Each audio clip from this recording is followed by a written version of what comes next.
Hi everyone, I'm Tammy from Sitemate. In this video, I'm going to show you how you can save time by automating the process of getting your Dashpivot data into Power BI using Flowsite.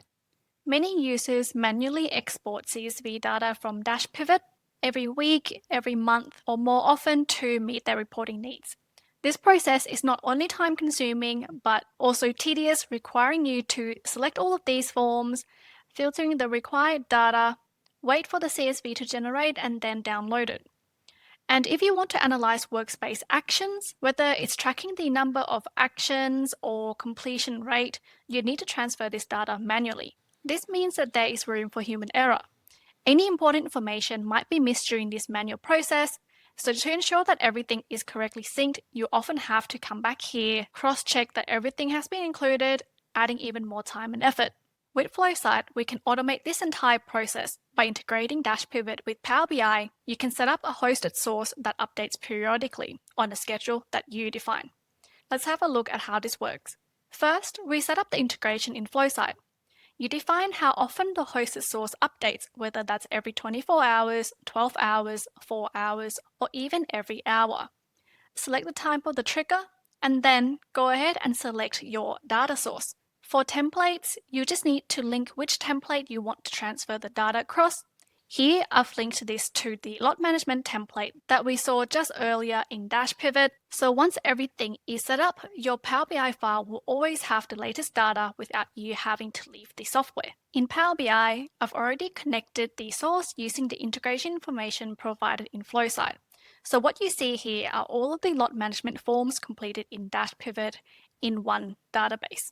From here, you can transform your data, clean up what you need, and then go ahead and create your charts and dashboard as you need.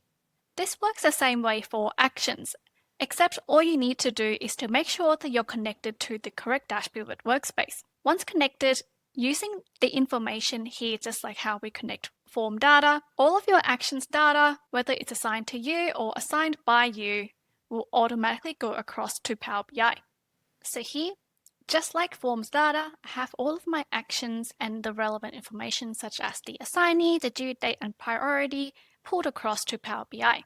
So what happens if you have new data that you need to pull across immediately without waiting for the trigger time? Let's do an example. Let's create another action for me. Let's just say we need to do Power BI reports and high priority. I will assign this to myself. So there should be 4 actions in total. Let's go back to Flowsite, and all we need to do is click on this trigger flow manually. Back in Power BI, all we'd have to do now is refresh this dataset. Give it a few seconds, and there we go. We have a new action listed here, and that's how you can pull the latest data from the hosted source. And so whether you're tracking timesheets, safety or quality reports, cost and quantity matrix, or even actions in your Dashpivot workspace, your data is up to date and ready for analysis whenever you need. Automating your Dashpivot data via Flowsite transforms how you handle reporting. It's efficient, accurate, and saves you a ton of time. If you're ready to simplify your reporting workflow or have any questions, feel free to reach out using our live chat on the website. Thanks for watching, and I look forward to helping you connect your Dashpivot account with Power BI.